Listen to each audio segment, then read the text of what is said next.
এটাই বোধ করি নিয়তি। সকালে তারকা, বিকেলে ভিলেন। রাজনীতি বলুন, খেলার দুনিয়া বলুন, সবখানেই একই অবস্থা। সম্ভবত ফুটবল তারকাদের ভাগ্যেই এটি বেশি ঘটে। এই মুহূর্তে কথা হচ্ছে রোনালদোকে নিয়ে। তার অতীত সব ছুঁড়ে ফেলে দিয়ে বর্তমান নিয়েই সবাই মাতামাতি করছেন, যেমনটা হয়েছিল ম্যারাডোনার বেলায়ও 1994 বিশ্বকাপে। ক্রিশ্চিয়ানো রোনালদো মুকুটহীন সম্রাট থেকে অতি সাধারণ একজন ফুটবলার এখন যেন। এতদিন যারা রোনালদোকে নিয়ে মাতামাতি করতেন, মাথায় তুলে নাচতেন, এখন তারাই বলছেন রোনালদো অতীত, দন্তহীন এক বাঘ। ডিআর কঙ্গোর সঙ্গে গোল করতে না পেরে বিশ্ব মিডিয়া তাকে একদম মাটিতে নামিয়ে এনেছে। বলা হচ্ছে তিনি কেন আগেই নিজে থেকে সরে দাঁড়ালেন না, অথচ খেলার আগ পর্যন্ত এমন মন্তব্য কেউই করেননি। পর্তুগিজ সুপারস্টার রোনালদোর ঝুলিতে কী না ছিল।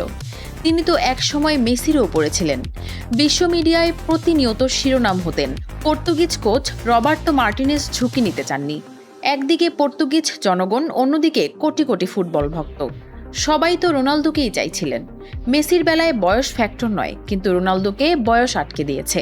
তিনি এখন 41-এ, মেসির 3 বছরের বড়। মেসি দুর্দান্ত ফর্মে, রোনালদোর ওপর প্রচণ্ড মানসিক চাপ। আগের দিন তার সতীর্থ মেসি, এমবাপ্পে ও আর্লিং হালান্ডো গোল করে একটা মানসিক চাপ তৈরি করেন তার জন্য। রোনালদো বলের পিছনে ছুটেছেন, পর্তুগিজদের জন্য নয়, বলা চলে নিজের জন্য। মেসিদের সাফল্যগাথা তিনি ছুঁতে চেয়েছিলেন, গোল তাকে করতেই হবে। ফরাসি ফুটবল তারকা থিয়েরি অরি রোনালদোর কঠোর সমালোচনা করেছেন। ফক্স টেলিভিশনে তিনি ধারাভাষ্য দিচ্ছিলেন। তার মতে, পর্তুগালের আক্রমণ ভাগকে সাবলীলভাবে পরিচালনা করতে সহায়তা করার চেয়ে রোনালদো ব্যক্তিগত গোলের খোঁজেই বেশি ব্যস্ত ছিলেন। লিওনেল মেসি, কিলিয়ান এমবাপ্পে এবং আর্লিং হালান্ডের দুর্দান্ত গোল করার পারফরমেন্সে ভরা এক ব্লকবাস্টার ম্যাচের দিন সবাই অসাধারণ গোল করে শিরোনাম হয়েছেন।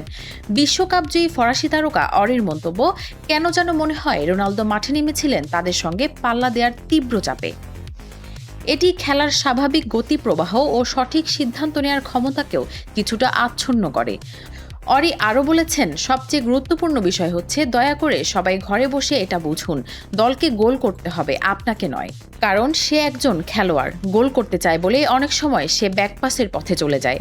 তখন আপনি দুজন খেলোয়াড়কে একই জায়গায় দেখতে পান। প্রতিপক্ষের জন্য ডিফেন্ড করা খুব সহজ হয়ে যায় তখন। আমার মূল কথা হচ্ছে দলকে গোল করতে হবে, ব্যক্তিকে নয়। মাঠের পরিস্থিতি বিশ্লেষণ করে থিয়েরি অরি আরও বলেছেন, রোনালদো সারাক্ষণই ব্যস্ত ছিলেন নিজেকে নিয়ে। 41 বছর বয়সী এই ফরওয়ার্ডের অবস্থা অনেক সময় ব্রুনো ফার্নান্দেজের জন্য সমস্যা সৃষ্টি করে, যিনি কিনা পর্তুগালের প্রধান সৃজনশীল শক্তি। তার উপরেই নির্ভর করে খেলার গতি ও সুযোগ তৈরি করা। সমষ্টিগত ভারসাম্য তৈরি করতে না পারাটাই পর্তুগালের সমস্যা। তিনি আরও খোলাসা করেছেন, বলেছেন, বিশ্বকাপ জয়ের মতো বড় লক্ষ্য পূরণ করতে হলে ব্যক্তিগত নামের চেয়ে দলগত কাঠামো সমন্বয়ে হতে হবে মূল শক্তি। যাই হোক, পর্তুগিজ কিংবদন্তি তারকা রোনালদোকে ঘিরে বিতর্ক যেন থামছেই না। ফুটবলের ইতিহাসের সর্বোচ্চ গোলদাতা হওয়া সত্ত্বেও তার শারীরিক সক্ষমতা এবং কৌশলগত প্রভাব নিয়ে আলোচনা আরও তীব্র হয়ে উঠছে। ফুটবল পণ্ডিতরা বলছেন, পর্তুগিজ টিমে একটি গোল্ডেন জেনারেশনের প্রতিভা থাকা সত্ত্বেও দলটি কি একমাত্র তারকার ছায়া আটকে যাবে? প্রশ্ন হচ্ছে, এক অসাধারণ প্রতিভাবান স্কোয়াডকে কিভাবে ব্যবহার করা হবে। স্প্যানিশ খেলার পত্রিকা মার্কা বলেছে, একজন কিংবদন্তি অধিনায়কের ওপর অতিরিক্ত নির্ভরশীল হওয়াটা পর্তুগিজদের জন্য একটা বড় সমস্যা।